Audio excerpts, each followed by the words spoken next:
comparison of the value of del H and del U. Del H, as we know, it is enthalpy change, and del U is internal energy change या change in internal energy. ठीक है. So what is the relation between these two for different reactions? So we will consider it. So let's see first reaction. देखते हैं first reaction, and the reaction is, suppose we have PCl5 and it is in gaseous form and it decomposed into PCl3 plus Cl2, and here we have gas and gas. So in this case, if it is asked that write the relation between del H and del U, so you should remember the value. तो आपको थोड़ी सी value इनमें relation पता होना चाहिए, and the relation is del H equals to del U plus P del nRT, nRT gaseous del nRT. तो ये हमने रिलेशन देखा था. तो on the basis of this relation we will relate both. इन दोनों को हम रिलेट करने की कोशिश करेंगे. नो, आई हैव अपलोडेड बेटा, I have uploaded the previous video. Upload कर दिया है, but I think yes listen. So what I was saying कि यहाँ पर पहले हमें क्या करना होता है, we have to calculate the value of del Ng. del Ng की वैल्यू निकालनी है. And how can we calculate the value of del Ng? It can be calculated using the product, number of moles of product. तो product के moles कितने देखो, 1 mole of PCl3 and 1 mole of Cl2. So we have 2 mole of product and 1 mole of reactant. ठीक है, product में से reactant के mole separate कर दें आप. Then del Ng will be equals to 1. तो आपके पास del Ng की वैल्यू 1 आ रही है. अगर मैं ये वैल्यू यहाँ पुट कर देता हूँ, then the formula will be del H del U plus 1 RT. Okay, now how can we relate them? अब देखिए कैसे करेंगे. del H del U के इक्वल है जब हम उसमें RT की वैल्यू को ऐड कर देते हैं. इट मीन्स अगर मैं इन दोनों की वैल्यू को कंपैरिजन करूं तो del U की वैल्यू del H से स्मॉलर है, क्योंकि del U में RT ऐड करने के बाद इक्वल आ रहा है. तो that means del H is greater then del U. तो यहाँ पर del H की वैल्यू जो है वो del U से ग्रेटर है. ठीक है, तो इस तरह से इनमें रिलेशन देख सकते हैं हम. Okay, let's have one more example here. तो एक एग्जांपल और ले रहे हैं. सपोज सेकेंड हमारे पास N2 gaseous, O2 gaseous, and they combine to form 2NO. This is also gas. So for this reaction, if we want to calculate the value of H and U, तो ये हमने कल इस तरह का एक example भी देखा था, और मैंने कहा था इस रिएक्शन को देखते ही आप बता सकते हैं del H और del U की वैल्यू क्या होगी, इनमें क्या रिलेशन होगा. ठीक है, तो as you know that del Ng की जो वैल्यू है यहाँ पर आपके पास 2 moles of product and you have 2 moles of reactant. The value of del Ng is 0. तो इसकी वैल्यू 0 आ रही है आपके पास. तो if using this formula del H equals to del U plus del Ng RT को अगर हम देखते हैं तो इसकी वैल्यू आपके पास 0 है. That means del H equals to del U plus 0 into RT. तो RT की वैल्यू भी आपके पास क्या हो जाएगी, 0 हो जाएगी. ठीक है, तो that means del H equals to del U. del H और del U की वैल्यू इक्वल है. तो एक सिंपल सा कंक्लूजन यहाँ ये निकलता है कि in case the number of moles of reactant and number of moles of product are same, so in that case the value of del H एंड del U will be same for gaseous reaction. तो gaseous reaction के लिए इनकी value भी आपस में क्या मिलेगी, आपको सेम देखने को मिलेगी. ठीक है, अब हम ले लेते हैं इसका third example. Let's have example number 3. तो in third example we can see, suppose we have a reaction. हमारे पास एक रिएक्शन है जिसमें suppose you have carbon monoxide, carbon dioxide reacting with carbon monoxide gives me, ऐसे नहीं, carbon monoxide ले लो, reacting with oxygen it forms carbon dioxide. ठीक है, this is the reaction. So in this reaction if we want to establish the relation between del H and del U. तो किस तरह से establish करेंगे? Again we can find the value of del N G. So we have 2 moles of product, okay, and we have 3 moles of reactant. तो इसको 3 को subtract करें, the value of Ng equals -1, ठीक है। और ये वैल्यू अगर हम फॉर्मूले में पुट करते हैं, then we have del H equals to del U plus del N RT है, तो N की वैल्यू में पुट कर रहा हूँ -1 and RT। That means यहाँ पर नेगेटिव साइन आ गया, del H equals to del U minus RT। तो अब आप यहाँ कंपेयर कर सकते हैं इसलिए कि यहाँ पर if I subtract RT into del U then it will be equals to del H, ठीक है। तो इसका मतलब यह है कि del H की वैल्यू तो स्मॉलर है और del U की वैल्यू आपके पास ग्रेटर है, ठीक है। तो using these 3 examples we can conclude, एक सिंपल सा कंक्लूजन हम यहाँ पर ले सकते हैं इनको देख करके। और कंक्लूजन क्या है? देखो 3 केसेस हो गए कि पहला केस है इफ आपके पास में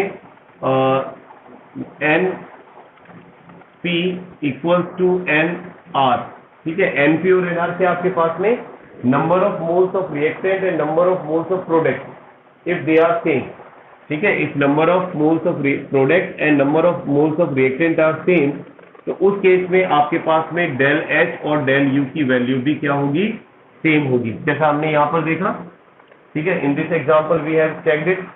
दूसरा केस हमने देखा कि अगर आपके पास number of product is greater than number of reactant, ठीक है। नंबर ऑफ प्रोडक्ट के मोल्स जो है वो आपके पास रिएक्टेंट के मोल से अगर ग्रेटर है, तो आप देखिए इस केस में ऐसा ही था कि नंबर ऑफ प्रोडक्ट के मोल्स जो थे आपके पास में वो 2 थे और रिएक्टेंट 1 था। तो उस केस के अंदर आपके पास में क्या आया कि डेल एच की वैल्यू ग्रेटर है, del H is greater than del U. और तीसरा केस जो है N P is less than N R, यानी प्रोडक्ट के number of moles they are less than number of moles of reactant. तो in that case del H will be less than del U, ठीक है। तो there are these 3 conclusion, ये 3 conclusion है, इनको direct भी आप याद रख सकते हैं। तो आपको ऐसा सॉल्व करने की जरूरत नहीं है, ठीक है। ये तो समझाने के लिए मैंने सॉल्व किया है, but when you know it, जब आपको ये पता है तो you can directly answer the question. तो आप डायरेक्टली बता सकते हैं वहां पर किसकी वैल्यू ग्रेटर है, किसकी वैल्यू स्मॉलर है, ठीक है। तो I think it is clear to you. चलिए इसको रफ कर देते हैं और आगे बढ़ते हैं।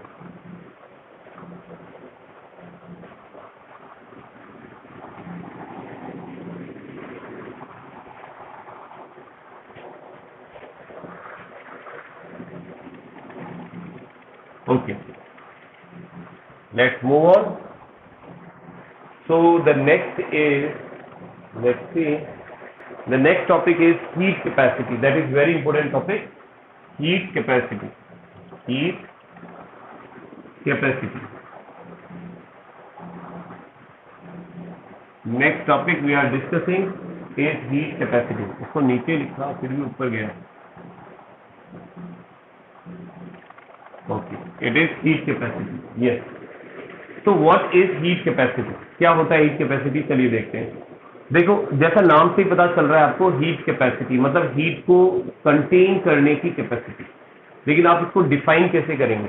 You can define it that heat capacity of a system, किसी भी system की जो heat capacity है वो क्या है? Amount of heat required to increase the temperature of the system up to 1 degree Celsius।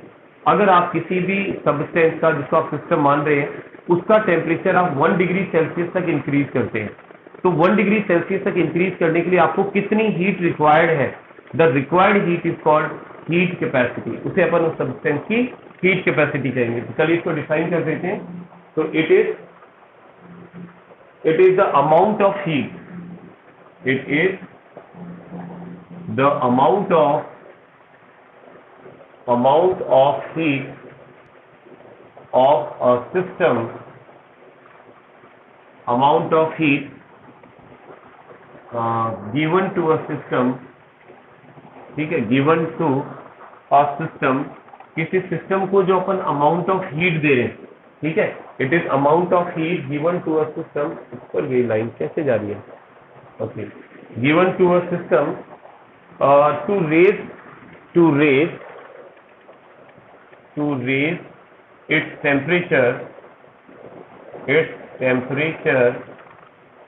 up to 1 degree Celsius. ठीक है, 1 डिग्री सेल्सियस तक अगर आपको टेम्परेचर बढ़ाना है किसी सब्सटेंस का, किसी सिस्टम का, तो उसके लिए जितनी हीट रिक्वायर्ड है, जितनी हीट आप उसको दे रहे हैं, ठीक है, उसी को हम क्या बोलेंगे, उसी को हम बोलेंगे कि वो उसकी क्या है, हीट कैपेसिटी है। लेकिन इसको रिप्रेजेंट कैसे करेंगे और शो कैसे करेंगे, देखो, it is denoted by C symbol से इसको डिनोट करेंगे। अब सी किसके इक्वल होना चाहिए, अब अकॉर्डिंग टू डेफिनेशन, अगर हम डेफिनेशन के अकॉर्डिंग चलते हैं तो हम उसको हीट दे रहे हैं सब्सटेंस को, और उसका टेम्परेचर इंक्रीज हो रहा है 1 डिग्री।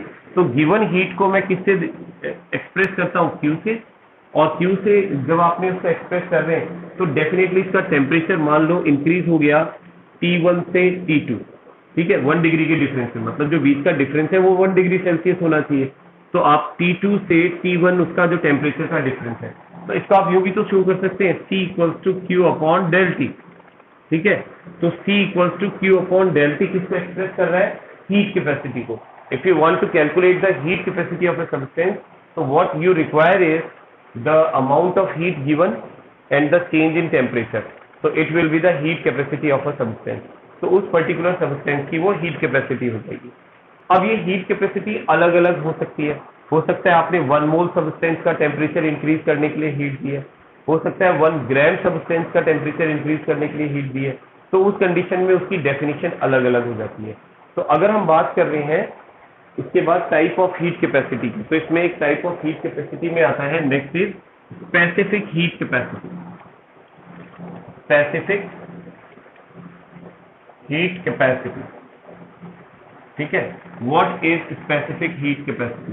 स्पेसिफिक हीट कैपेसिटी क्या है, तो actually it is also the amount of heat required to increase the temperature of a substance up to 1 degree Celsius.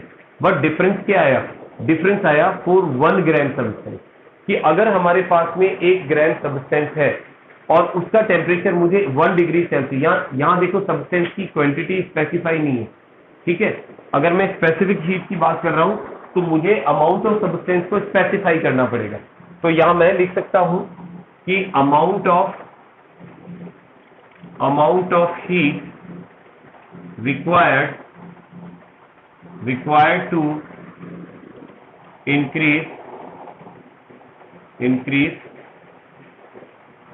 Increase the temperature of substance, ये system भी हो सकता है, सब्सटेंस ऑफ 1 ग्राम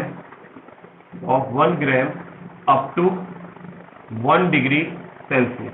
ठीक है, यानी 1 ग्राम सब्सटेंस जो है ना, उसका टेम्परेचर आप 1 डिग्री सेल्सियस तक इंक्रीज कर रहे हैं, तो उसके लिए जितनी अमाउंट ऑफ हीट आपको रिक्वायर्ड है, उस अमाउंट ऑफ हीट को आप बोल रहे हैं उसकी स्पेसिफिक हीट कैपेसिटी। अब क्योंकि नाम ही स्पेसिफिक हीट कैपेसिटी है, तो इसको किससे डिनोट करेंगे, डिनोटेड बाय CS, ठीक है, denoted by CS, S represent the specific heat capacity. तो इसका फॉर्मूला क्या होना चाहिए, देखो, CS इक्वल्स टू, अगर देखें तो इसमें भी तो हम हीट दे रहे हैं सब्सटेंस को, तो इन दैट केस हम यहाँ पर Q तो लगाएंगे ही लगाएंगे, फिर टेम्परेचर इसमें भी इंक्रीज होगा, तो टेम्परेचर जो है, चेंज इन टेम्परेचर को डेल टी से शो करेंगे ही करेंगे। बट जो एक 1 ग्राम सब्सटेंस आ गया है, अमाउंट ऑफ सब्सटेंस आ गया है, उसको भी एक्सप्रेस करना जरूरी है। तो उसको एक्सप्रेस करने के लिए मैं यहाँ पर m यूज में ले रहा हूँ, ठीक है, m is the mass of substance है जिसका टेम्परेचर हम इंक्रीज कर रहे हैं।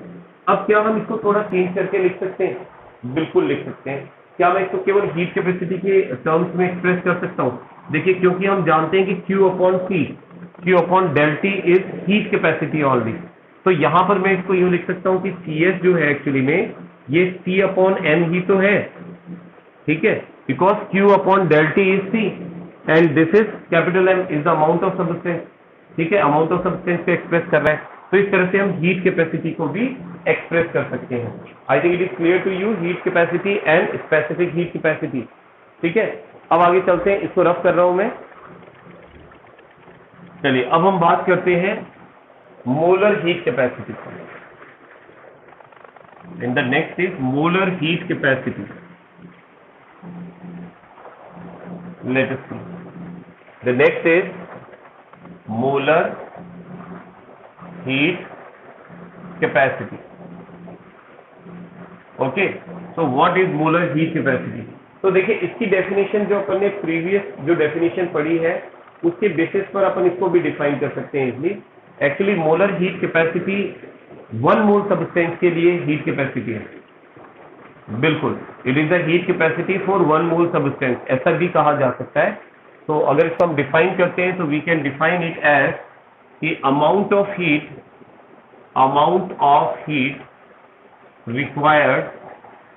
required amount of heat required to raise the temperature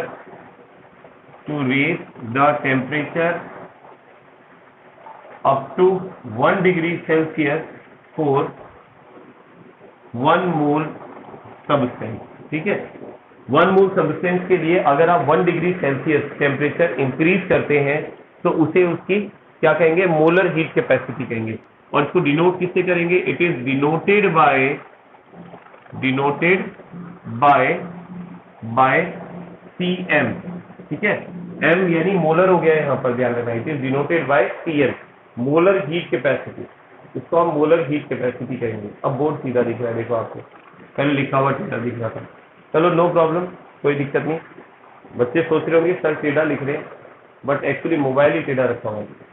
yes, so I think it is clear to you बेटा. Amount of heat required to raise the temperature up to 1 degree Celsius for 1 mole substance, तो उसको आप molar heat capacity कहेंगे. And molar heat capacity is denoted by Cm. तो अब Cm को denote कैसे करेंगे? देखिए Cm equals to again Q upon del T, तो आना ही आना है क्योंकि Q तो गिवन हीट है, this is change in temperature. ठीक है, बट क्योंकि हम यहाँ पर किसके लिए फाइंड कर रहे हैं, we are obtaining the value for 1 mole substance. तो 1 मोल को आप क्या n से डिनोट कर सकते हैं? बिल्कुल, you denote it by small n. ठीक है, तो यहाँ पर वापस इसी की बात करें तो ये तो हीट कैपेसिटी है, तो it can be denoted by C upon n. बेटा please turn off your audio, है ना, बैकग्राउंड वॉइस सुनाई दे रही है. Please turn off your audio. Yes, great. Okay, so I think this is clear to you. This is molar heat capacity, इसको हम लोग मोलर हीट कैपेसिटी कहते हैं. तो लेट्स मूव ऑन, और आगे बढ़ते हैं थोड़ा सा. और अब हम बात करते हैं next topic, that is heat capacity at constant volume. ठीक है, heat capacity at constant volume. Let's see, heat capacity at constant volume. ठीक है, actually heat capacity at constant volume is denoted bye Cv. ठीक है, इसको Cv से denote कर रहे हैं. C तो हीट कैपेसिटी है, ठीक है, और V क्या है आपके पास, कांस्टेंट वॉल्यूम पर ले रहे हैं अपन हीट कैपेसिटी को, इसलिए हम यहाँ पर V बोल रहे हैं. तो अगर हम इसको डिफाइन करते हैं तो हम यहाँ कह सकते हैं heat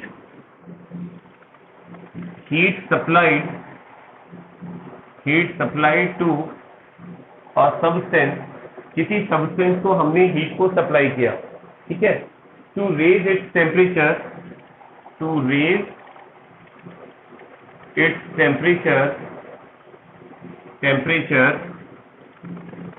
up to 1 degree Celsius at constant volume. मतलब आपने वॉल्यूम चेंज नहीं होने दिया. आपने क्या किया, जो हमारे पास अमाउंट ऑफ सब्सटेंस था उस अमाउंट ऑफ सब्सटेंस को आपने हीट दी और हीट से आपने उसका टेम्परेचर इंक्रीज किया up to 1 degree Celsius, but remaining the volume constant, volume को कांस्टेंट रख करके. ठीक है, तो इसे हमने क्या कहा, that is called heat capacity at constant volume. Constant volume पर हीट कैपेसिटी, तो इसको हम यू डिनोट कर सकते हैं, दैट इज Cv. ठीक है, heat capacity at constant volume. तो जब कांस्टेंट वॉल्यूम पर जो आप हीट देते हैं उसको आप Qv से डिनोट करते हैं. ये हमने पहले भी एक्सप्रेस किया था, Q is the heat given but at constant volume, so that's why I have placed V here. इसलिए मैंने यहाँ पर V लगाया है. और कांस्टेंट वॉल्यूम पर जब आपने हीट दी तो डेफिनेटली उसका टेम्परेचर भी क्या होगा, चेंज होगा. और जब आप उसका टेम्परेचर चेंज करेंगे, ठीक है, तो उसको डेल टी से एक्सप्रेस करेंगे, ठीक है, it is express by del T. Okay, इसको ऐसे भी लिखा जा सकता है क्योंकि हमें पता है, ऑलरेडी हम इस चीज को पढ़ चुके हैं कि क्यू वी की वैल्यू जो होती है वो किसके इक्वल होती है। अगर आप कांस्टेंट वॉल्यूम पर किसी सब्सटेंस को हीट दे रहे हैं तो बताएं उसकी एंट्रोपी एंथैल्पी चेंज होगी या इंटरनल एनर्जी चेंज होगी। व्हाट शुड बी चेंज, क्या चेंज होना चाहिए बेटा? ये हमने कल डिस्कस किया था कि अगर कांस्टेंट वॉल्यूम पर आप हीट देते हैं तो what should be change, internal energy और एंथैल्पी। कांस्टेंट वॉल्यूम पर internal energy should be change, ठीक है, internal energy should be change. So remember this thing, ठीक है। तो ये किसके इक्वल होगी? It is equal to change in internal energy. Okay, तो हम यहां पर इसको यूं लिख सकते हैं, C V equal to del U upon del T. It can be written as, इसको ऐसे लिखा जा सकता है, ठीक है। ये आगे भी हमारे बहुत काम आने वाला है, इसलिए इसको ध्यान रखें आप। और it can also be written as, इसको यूं भी लिखा जा सकता है, del U equal to C V dot del T, ठीक है ना, इस तरह भी लिखा जा सकता है। तो इसको सेव करके रखें equation, it can be used further, आगे ये काम में आएगी जब हम इसको सीपी और सीवी में रिलेशन एस्टैब्लिश करेंगे, ठीक है। So I think it is clear to you heat capacity at constant volume क्या होती है। अब इसके बाद जो नेक्स्ट हम देखने जा रहे हैं, इसको रफ कर रहा हूं मैं, next which we are going to discuss is the heat capacity at constant pressure. जो नेक्स्ट हम देख रहे हैं वो है heat capacity, that is heat, हाँ बेटा,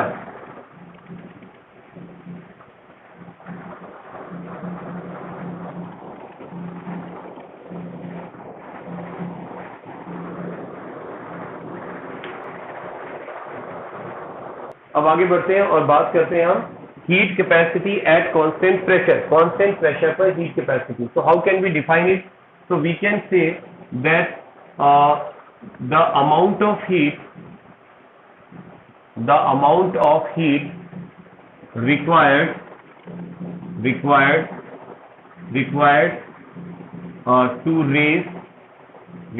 to raise the temperature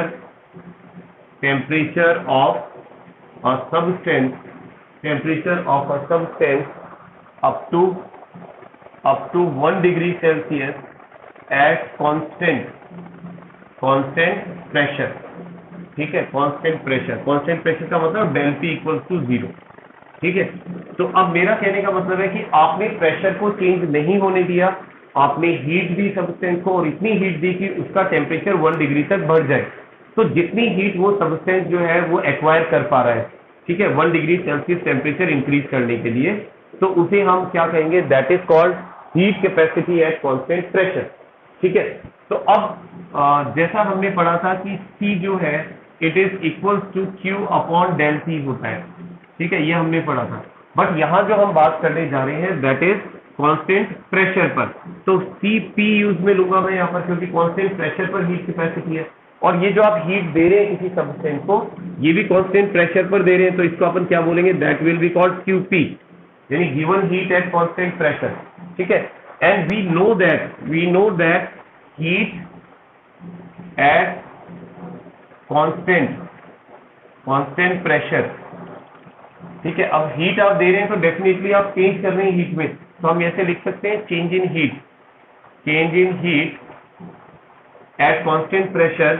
तो ये इसको आप QP कह रहे हैं, ठीक है, it is equals to del H। ये हम पढ़ चुके हैं कि given heat at constant pressure is equals to enthalpy change, ठीक है, ये एंथैल्पी चेंज के इक्वल होती है।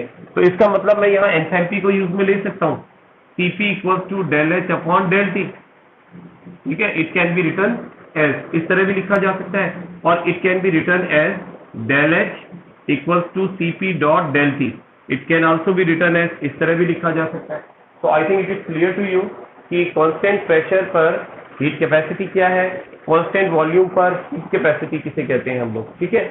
तो अब एक बहुत इंपॉर्टेंट टर्म में जो अब डिस्कस करने जा रहा हूँ, ब्लड आ रहा है, ओके बेटा, जस्ट इसको रफ कर रहे हैं अपन और आगे बढ़ते हैं। So next thing which we are going to discuss is the relationship between Cp and Cv and R, ठीक है।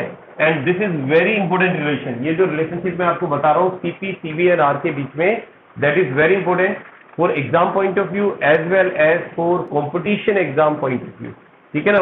आपके कॉम्पिटिशन एग्जाम में इसमें से क्वेश्चन पूछ लिया जाता है।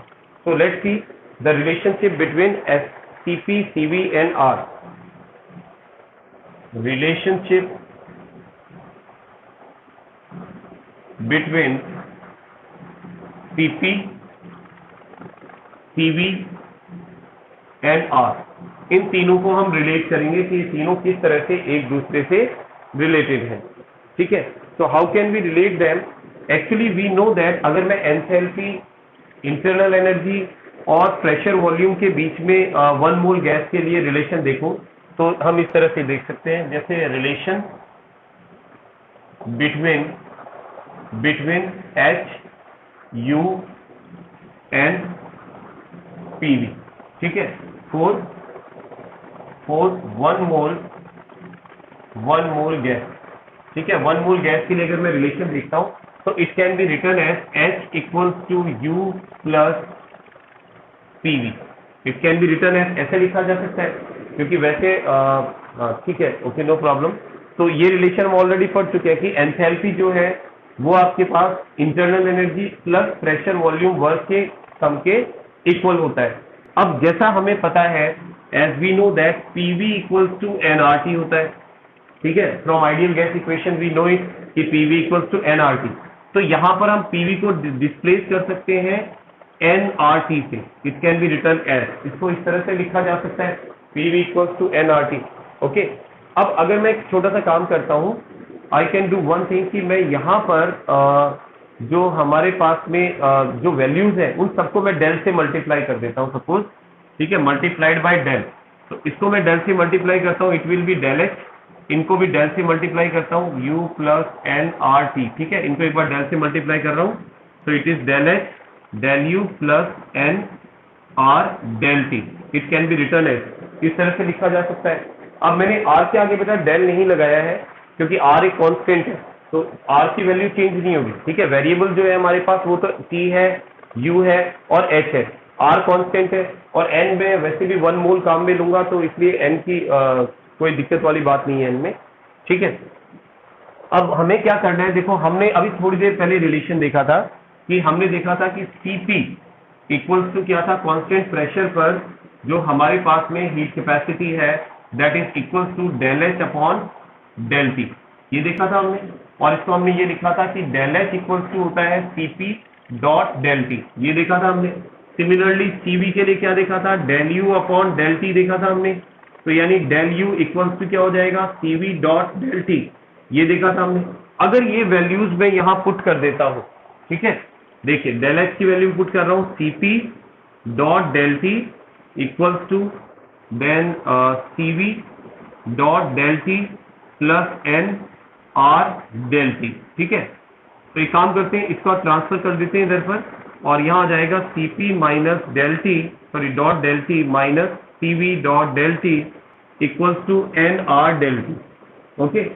अब यहाँ पर मैं कॉमन ले सकता हूँ, अब मैं यहाँ कॉमन ले सकता हूँ डेल T को, तो Cp del T equals to, आपके पास डेल T कॉमन आ गया है, Cv माइनस सॉरी यहाँ कॉमन लेना है ना फिर, तो Cp माइनस Cv मैंने डेल T को कॉमन ले लिया है equals to nR del T, ठीक है। डेल T से डेल T कैंसिल कर दिया मैंने, तो अब यहाँ पर हमारे पास रिलेशन आ गया इसके बीच में, Cp minus Cv equals to nR that's it.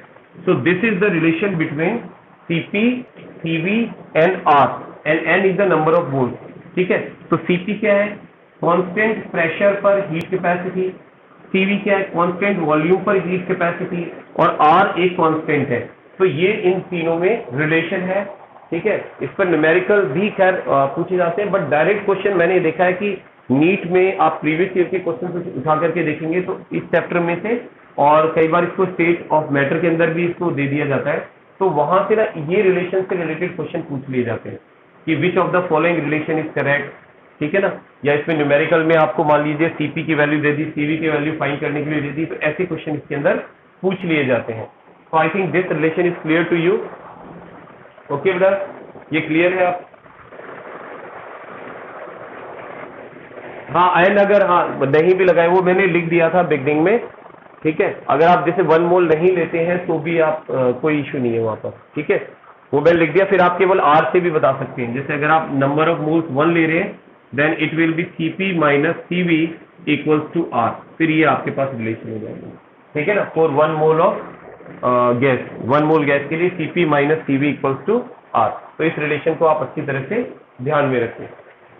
तो ये अपने पास में हीट कैपेसिटी हो गई है। और अब थोड़ा सा और आगे चलते हैं, ठीक है।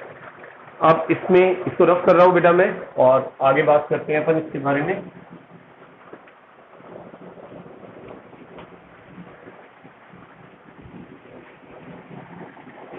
Okay, so next which we are going to discuss is the value of H। अब हम बात करेंगे वैल्यू ऑफ H के बारे में for different reaction such as exothermic reaction, endothermic reaction, okay, and different type of thermochemical equation. तो इनके लिए बात करेंगे। तो एक बार हम थोड़ा पहले बात कर लेते हैं एक्सोथर्मिक और एंडोथर्मिक रिएक्शन के लिए, ठीक है। तो let's see exothermic and endothermic reaction. So for these reactions we can consider the value of H, how the value of H is changes, ठीक है, कि H की वैल्यू किस तरह से चेंज होती है। तो पहले हम एक्सोथर्मिक रिएक्शन की बात कर लेते हैं। Let's talk about exothermic reaction. तो देखो एक्सोथर्मिक रिएक्शन एक्चुअली जो होती है, आई थिंक ये बताने की जरूरत नहीं है आपको, because you are studying in 11th standard, कि those reactions in which heat is evolved, heat is emitted, such type of reactions are called exothermic reaction, but we have to relate it with enthalpy। हमको इसको enthalpy से relate करना है। जैसे मान लीजिए आपने कार्बन को बर्न किया, carbon is burn in presence of oxygen and it changes carbon dioxide, और ऑब्वियसली क्योंकि एक एक्सोथर्मिक रिएक्शन है, वाटर भी बनेगा, और क्योंकि ये एक्सोथर्मिक रिएक्शन है तो हीट भी इवॉल्व होगी 93.5 किलो जूल जो है यहाँ पर हीट इवॉल्व होती है, ठीक है। अब ये जो एनर्जी है जो इवॉल्व हो रही है इसके अंदर, एक्सोथर्मिक रिएक्शन हम इसको बोल रहे हैं। अगर अब आपसे पूछा जाए कि यहाँ पर डेल एच की वैल्यू आप बता सकते हैं कि क्या होगी, तो अब मेरी बात को समझना ध्यान से कि डेल एच की वैल्यू हम कैसे फाइंड करें, क्योंकि ये एक्सोथर्मिक रिएक्शन है और आप कार्बन को ऑक्सीजन के साथ जला रहे हैं कांस्टेंट प्रेशर पर, क्योंकि आप किसी भी चीज को जला रहे हैं एटमॉस्फेयर में, एटमॉस्फेरिक प्रेशर पर ही तो उसको बर्न कर रहे हैं, ठीक है। तो एटमॉस्फेरिक प्रेशर पर जब आप उस चीज को बर्न कर रहे हैं तो डेफिनेटली वहां पर क्या चेंज होगा, कांस्टेंट प्रेशर पर अगर बर्न कर रहे हैं तो एंथैल्पी चेंज होगी। अब एंथैल्पी कितनी चेंज होगी, तो हम एंथैल्पी किसको कहते हैं, किसी भी सिस्टम में, किसी भी सब्सटेंस में जो हीट है वो उसकी एंथैल्पी है, और अगर हीट बाहर निकल रही है दैट मीन्स उसकी एंथैल्पी कम हो रही है। तो यहाँ कितनी हीट बाहर निकली, इतनी हीट रिलीज हो रही है, ठीक है। तो ये हीट रिलीज हो रही है दैट मीन्स इतनी एंथैल्पी डिक्रीज हो रही है। तो यहाँ पर minus 393.5 kilo joule, this is the enthalpy to, यानी जितनी एनर्जी रिलीज की है उसने उतनी उसकी एंथैल्पी डिक्रीज हो गई है, ठीक है। तो ऐसे ही अगर मैं एक एंडोथर्मिक रिएक्शन देखता हूँ, endothermic, so for endothermic reaction, किसी पर्टिकुलर एंडोथर्मिक रिएक्शन के लिए आप देखिए, जैसे आपके पास है नाइट्रोजन, ऑक्सीजन, ठीक है, और इस रिएक्शन के अंदर नाइट्रोजन मोनोऑक्साइड की फॉर्मेशन होती है, नाइट्रोजन मोनोऑक्साइड की फॉर्मेशन होती है, और minus 180.7 kilo joule, 0.7 kilo joule heat absorb की जाती है। देखो ये चीज समझने वाली है, मैंने यहाँ जब प्रोडक्ट साइड में प्लस करके लिखा है हीट को, तो इसका मतलब एक्सोथर्मिक है, इवॉल्व हो रही है, माइनस करके लिख रहा हूं तो इसका मतलब ये एब्जॉर्ब हो रही है। इसे यूं भी लिखा जा सकता था कि N2 plus O2 plus 180.7 kilo joule gives 2N, ठीक है। तो ये